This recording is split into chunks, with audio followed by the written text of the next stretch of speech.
Hi, and welcome. You're listening to the X22 Report. My name is Dave, and this is episode 1881B, and today's date is May 30th, 2019, and the title of the episode is Deep State Cornered. This is why the Deep State will be exposed. Now, before we get started, I wanted to talk about privacy. Facebook expects to face a massive fine of up to $5 billion from the Federal Trade Commission as a result of an investigation into its privacy policies. Once again, big data fails to protect its consumers' privacy. Why should we keep trusting them? Well, we shouldn't. And one way to fight back is by using a virtual private network. Virtual Shield is my VPN of choice because it's the easiest and fastest VPN to use. Plus, they will never sell or share your data with anyone else. This month, Virtual Shield is offering a Memorial Day special of 30% off all VPN plans. Their no-log policy protects its users from any data breaches. Protect your personal data today by clicking the link below. Let's get into the economic collapse, political and geopolitical news. Now, the deep state, they are cornered. They tried to use Mueller and what he said in his press conference. They tried to use it to push impeachment. And those who are pushing impeachment are starting to realize they have absolutely nothing. Because when you look at the rule of law and you look at what Mueller was saying, he doesn't decide if someone is innocent or guilty. And these individuals are starting to realize there's going to be no evidence provided to them for them to follow through on impeachment. So the deep state is cornered. And the deep state is going to be exposed through video, documentation, and everything else. They won't be able to hide behind saying it is a fake video. And we're going to be talking about that in just a minute. But first, let's go back to Mueller here. And during his statement, Mueller said he based his decision on the fact that via the Office of Legal Counsel, a president cannot be charged with a federal crime while he is in office. That is unconstitutional. But this was a lie. Author and legal expert Greg Jarrett later revealed that this is the exact opposite of what Mueller told Attorney General Bill Barr back in March. According to reports, Mueller told the Attorney General that the Office of Legal Counsel opinion played no role in the special counsel's decision-making or lack thereof. Now, according to Bill Barr, that's not what Mueller told the Attorney General and others during a meeting on March 5, 2017. Here's what Barr told senators during his May 1st testimony. We were frankly surprised that they were not going to reach a decision on obstruction, and we asked them a lot about the reasoning behind this. Mueller stated 3 times to us in the meeting in response to our questioning that he emphatically was not saying that but for the OLC opinion he would have found obstruction. Barr said there were others in the meeting who heard Mueller say the same thing, that the OLC opinion played no role in the special counsel's decision-making or lack thereof. The Attorney General repeated this in the news conference the day Mueller's report was released to the public. We specifically asked him about the OLC opinion and whether or not he was taking a position that he would have found a crime, but for the existence of the OLC opinion, he made it very clear several times that this was not his position. Yet on Wednesday, Mueller was telling a different tale. So it's either that Bill Barr lied or Mueller lied. And I do believe that Mueller is the liar. Now, this is coming out of the Federalist, and it says Mueller just proved his entire operation was a political hit job that trampled the rule of law. So let's start with Mueller's team. His unique take on the nature of a prosecutor's job. The standard American view of justice, affirmed and enforced by the U.S. Constitution, is that all are presumed innocent absent conviction by a jury of a specific charge of criminal wrongdoing. That is, the natural legal state of an individual in this country is innocent. It is not a state or a nature bestowed by cops or attorneys. Innocent is not granted by an unelected bureaucrats or federal prosecutors. At one point in his remarks, Mueller seemed to agree, referring to indictments against various Russian individuals and institutions for allegedly hacking American servers during the 2016 election. Mueller said the indictment contained allegations and we are not commenting on the guilt or innocence of any specific defendant. Every defendant is presumed innocent unless and until proven guilty. Now, he had stopped there. He would have been correct, but then he crafted a brand new standard. The order appointing the special counsel authorized us to investigate actions that could obstruct the investigation. We conducted that investigation and kept the office of the acting attorney general apprised of our work. This is what Mueller said. After the investigation, if we had confidence that the president clearly did not commit a crime, we would have said so. Now, according to Mueller and his team, charged Russians are presumed innocent. An American president, however, is presumed guilty unless and until Mueller's team determines he is innocent. Such a standard is an obscene abomination against the rule of law, one that would never be committed by independent attorneys who place a fidelity to their oaths and impartial enforcement of the law ahead of their political motivations. The contradictions and double standards didn't stop there. It would be unfair, he said, to potentially accuse somebody of a crime when there can be no court resolution of the actual charge. After all, but stating that Trump committed a crime for which Mueller never charged him, just as Mueller's own words and actions at the press conference prove that he didn't want his team's report to speak for itself. The report itself proves that Mueller and his team don't believe it's unfair to accuse somebody of something a court cannot resolve. The prosecutor in a criminal case shall refrain from making extrajudicial comments that have a substantial likelihood of heightening public condemnation of the accused. States Rule 3.8F of the American Bar Association Rules of Professional Conduct. Mueller's performance made it clear for all to see that what he ran for the last 2 years wasn't an independent investigation pursuant to the rule of law so much as an inquisition motivated by political animus. Mueller and his team refused to charge prominent Democrats for crimes he charged against Republicans. Paul Manafort was charged with unregistered lobbying for foreign governments, while Mueller left alone longtime Democrat donor Tony Podesta and former Obama White House counsel Greg Craig. George Papadopoulos and Michael Flynn were charged with making false statements to federal investigators, while Clinton campaign cronies Glenn Simpson, Christopher Steele's false statement to Congress, and the FBI were ignored. And why were they ignored? Because this whole agenda was to set up a report protecting Clinton, protecting the FBI, protecting all these individuals, while going after Trump. That's what this was all about. Because they wanted to have it on record that Clinton did nothing, and they were hoping to get the Russian collusion. They didn't get that. They were hoping to get obstruction, but they didn't get that. So the whole report right now, if you really look at it and you read it, it's about protecting Clinton. Now, Mark Meadows, he tweeted out the following. This, again, is an extremely telling statement and not at all how this works. It's the opposite. A prosecutor doesn't make a determination based on whether they find evidence proving innocence. You look for a case proving guilt, and if it's not there, it's not there, period. And he's right. We said this yesterday. They don't come out and say, oh, by the way, we find you innocent. We've looked and we couldn't find anything. That's not how it works. Trump tweeted out the following. Robert Mueller came to the Oval Office, along with other potential candidates, seeking to be named the director of the FBI. He had already been in that position for 12 years. I told him no. The next day, he was named special counsel. A total conflict of interest. Nice. Now, we know that this is not what happened. We know that there was something else going on during this period of time. So let's break this down a little bit, and clandestine Rosenstein does this for us. Firstly, Mueller didn't waltz into the Oval Office demanding a position. Trump invited Mueller for an interview for a position Mueller was legally ineligible for. They talked in private for 6 hours. Mueller was named to the special counsel the next day by Rod Rosenstein. You all think Trump had no idea that Rod Rosenstein, his own appointee and underling, was going to appoint someone to the special counsel? Trump wasn't interviewing Mueller for the FBI director. Trump was interviewing Mueller to join the plan and engage in the biggest sting ever conceived. And there's a huge Q proof, by the way. Early drops point specifically to this meeting and the significance of Mueller's military background.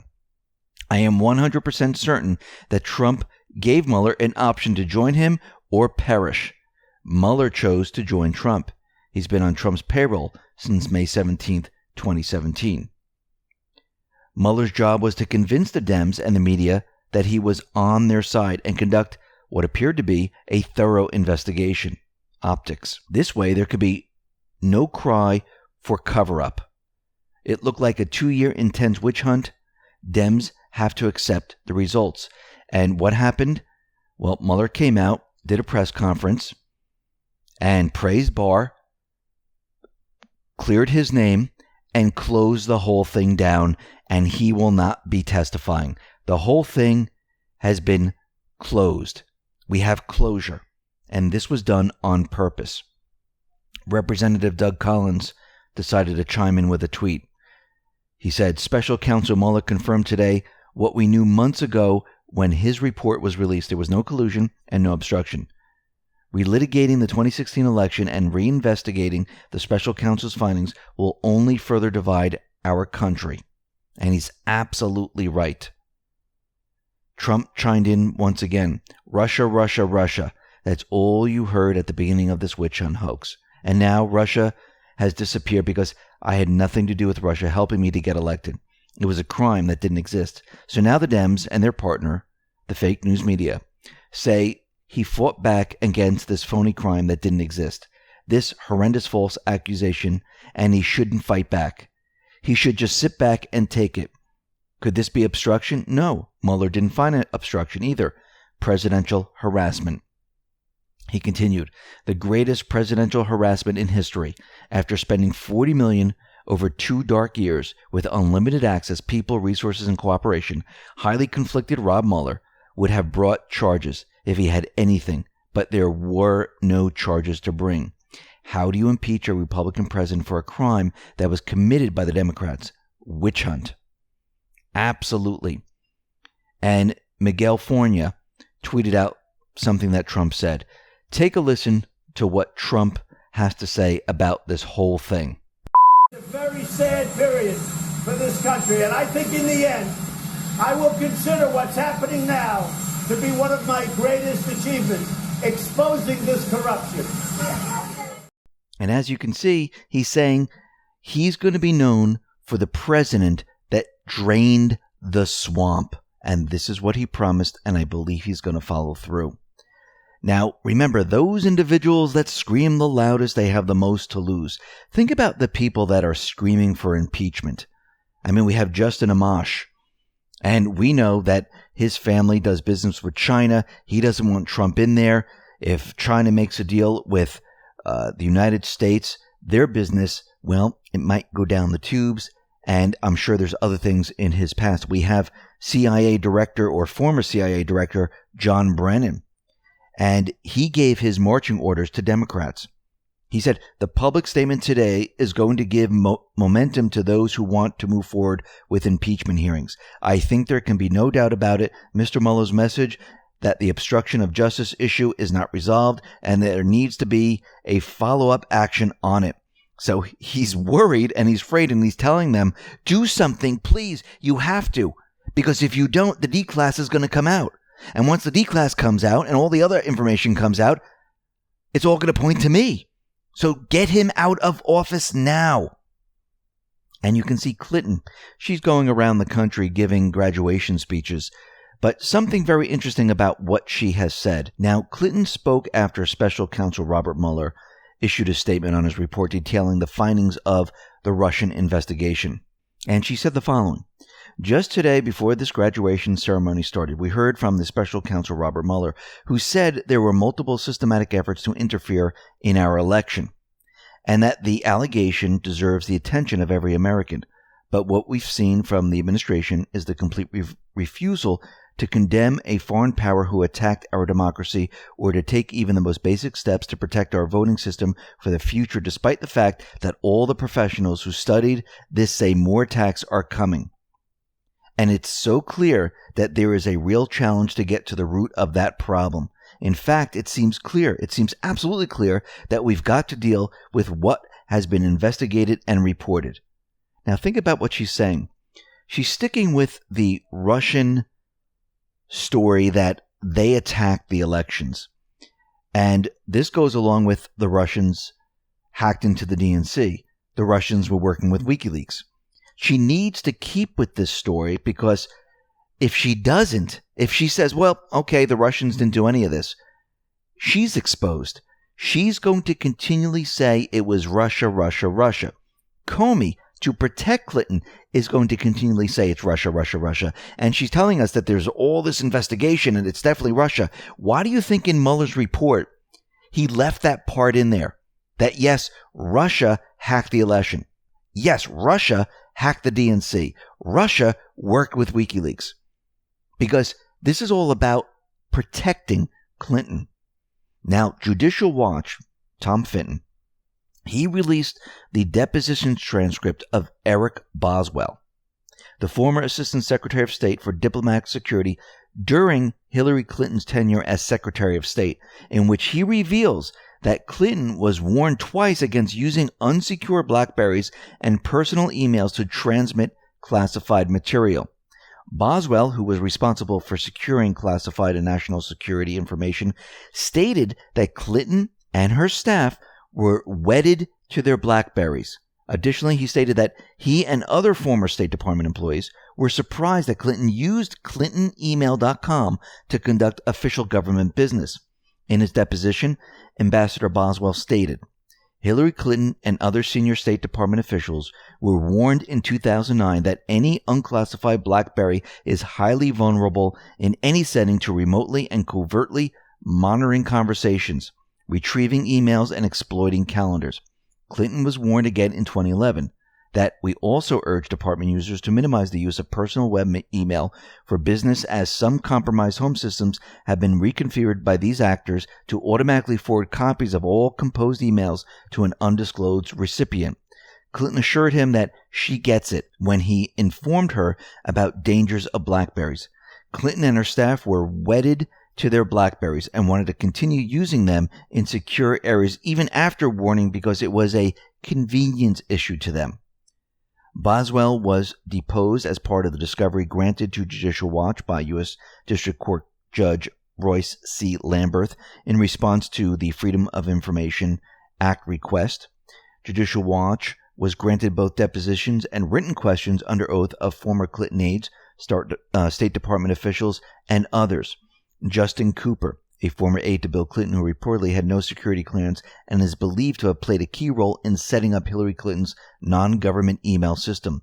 John Hackett, a State Department records official, immediately responsible for responding to requests for records under the Freedom of Information Act. Jake Sullivan, Hillary Clinton's former senior advisor and deputy chief of staff. Cheryl Walter, former State Department Director of the Office of Information Programs and Services Global Information Services. And the list goes on and on. He interviewed many people, including Priestab, Susan Rice, Ben Rhodes, and the rest. Tom Fitton is getting to the bottom of all of this. And it looks like these individuals knew that this was a problem. Clinton acknowledged that it was a problem, that it was unsecure. So it's not like she didn't know. They all knew. Now, down at the border, Trump is announcing some big plans. And he said something big is going to be coming out, I think, by this Friday. Take a listen to what he said. I'm also going to have, probably today, a major statement on the border. This is a big league statement, but we are going to do something very dramatic on the border. Because people are coming into our country. The Democrats will not give us laws. They will not change laws. They will not meet. They will not do anything. They want to have open borders. They want to have crime. They want to have drugs pouring into our country. They want to have human trafficking. I'm going to be making a statement probably tomorrow, but maybe today. No, I'm not closing the borders. I'm doing something else. We're going to be having a major statement on the border sometime later today or tomorrow. It will be a statement having to do with the border and having to do with people illegally coming over the border. And it will be my biggest statement so far on the border. Now, we're getting word that these big plans might be the banning asylum for Central Americans. Now, they're saying there's a draft proposal circulating among the Trump's Homeland Security advisors, which would prohibit migrants from seeking asylum if they have resided in a country other than their own before coming to the U.S. So we'll have to see how this all plays out, and we'll have to see if this is the news, because this then would cut down on a lot what is happening down at the border. Now, of course, the Dems and the rest, the mainstream media, they're going to go crazy over this, but we'll have to see how this plays out. Now, very interestingly, a report from the Wall Street Journal, they published an article saying that Trump ordered the cover-up of John McCain's name on the USS John McCain. And they're saying that there was a tarp that was covering the ship's name, and individuals on the ship had the day off, and they're saying that Trump ordered this. Now, Trump is out there, and he tweeted, "I was not informed about anything having to do with the Navy ship USS John S. McCain during my recent visit to Japan.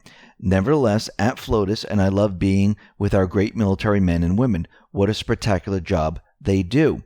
Now, this might not be absolutely true where Trump ordered this, because we're getting a lot of conflicting information. First, coming out of the Navy Chief of Information. The name of USS John S. McCain was not obscured during the POTUS visit to Yokosuka on Memorial Day. The Navy is proud of that ship, its crew, its namesake, and its heritage. Caleb Hull tweeted out the following: "If I have everything correct, someone in the White House made the request to cover up the USS John McCain. It never happened, and the picture used in the Wall Street Journal was not from when Trump was there. They're saying it was from a day before." And then he continued and said, "Am I missing something?" So it looks like something happened. Someone tried to make something happen, and they reported on it, and it looks like they tried to cover it up, but it looks like the picture was out there from maybe a day or two or some other time period, but it wasn't when Trump was actually there, and Trump had no knowledge of this whatsoever. Now, Q has been telling us, and we've been seeing the deep state, they have been pushing and projecting that these videos that will be coming out, that they're going to be fakes. And they continually project out there saying that, look, the technology's out there, that you can make someone else speak, and it's really not you speaking. The people in the video is not really me. They had Joe Rogan, the AI, artificial intelligence, was able to duplicate him and his voice and put that out there. And we know that there's going to be a lot of videos, a lot of pictures, a lot coming out. And Q has told us that these people are not protected whatsoever. Now, what's very interesting is that researchers are turning to artificial intelligence to thwart artificial intelligence by using digital watermarks to verify authenticity. It's important to note that they do not address audio production as of yet, but I do believe that the NSA and others already mastered this problem. Right now, they can tell if a video is fake or not. So audio, I do believe, in the private sector is being worked on, but I do believe the NSA already has that technology. So to thwart sophisticated methods of altering photos and videos, researchers at NYU Tandon School of Engineering have demonstrated an experimental technique to authenticate images throughout the entire pipeline, from acquisition to delivery, using artificial intelligence. In tests, this prototype imaging pipeline increased the chances of detecting manipulation from approximately 45% to over 90% without sacrificing image quality. A researcher assistant professor in the Department of Computer Science and Engineering at NYU pioneered this approach. It replaces the typical photo development pipeline with a neural network, one form of AI that introduces carefully crafted artifacts directly into the image at the moment of image acquisition. These artifacts, akin to digital watermarks, are extremely sensitive to manipulation, and they're able to detect if a video is faked. So what does that tell us? Q has been telling us that this is not going to help the deep state. And guess what?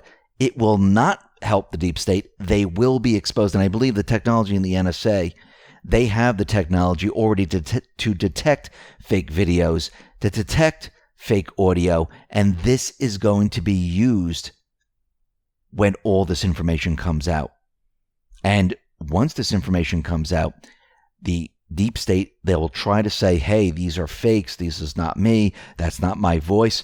And then we're going to see the detection process work and show that this is original. It is not a fake. It is exactly what we are seeing. The deep state, they are going to be exposed. Now, I just wanted to bring up something because I saw Bill Mitchell. He tweeted out something, and I think we need to remember how the deep state, how the central banks have worked over the many, many years. Remember, they've brainwashed the public into thinking a certain way about a president, about the economy, about the mainstream media. And whenever we deviate from what they've been telling us, they get all crazy. Now, this is Bill Mitchell's tweet. Being presidential is about getting things done for America, not giving slick speeches and saying all the polite things. Being presidential means pissing the bad guys off and inspiring the good guys. Being presidential means winning. Trump is as presidential as it gets.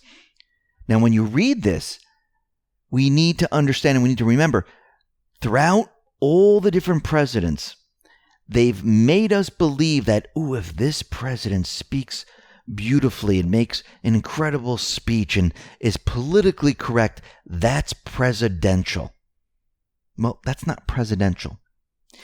If we're in an economy that has a lot of debt and we monitor MasterCard and Visa and we show more debt piling up, that means it's a good Christmas season. No. That means more people are going to debt. What they've done in the past is they tried to shape us into thinking this is what it looks like to be presidential. This is what it looks like to have a great economy. This is what it looks like when the mainstream media puts out a story. Guess what? That's not what it looks like. That's what they want it to look like. And everyone is now waking up to the fact that, you know what? It doesn't have to look that way. As long as somebody gets something done, as long as someone does the job and is honest and is transparent and is upfront with the people, that's what the people want. Why do you think we see change going on around the world? Look at the UK. Look at Australia. Look at France. Look at Germany. Look at Greece. Look at Italy. It is happening everywhere, and it's spreading. And there's a reason for this. Because the people don't want the old guard. They don't want people who can speak well and give fantastic speeches and be politically correct. They want people that are going to work for the people. They want people in the position that are going to get the job done and be completely transparent and not be corrupt. That's what the people want. They want an honest news organization that's going to tell the truth. They want people in Congress that are going to do the job and do it for the people. Remember, the deep state, the central bank, they've been trying to mold us into thinking a certain way. We're breaking out of that mold now, and they don't like it. Once again, when people wake up, they can't be put back to sleep. This is their biggest fear. When you break the mold, it's very hard to put it back together. And this is their biggest fear. Their biggest fear is coming true. They will be exposed. Listen, everyone, thanks a lot for listening. Be well, be safe, and especially be prepared. Thanks a lot.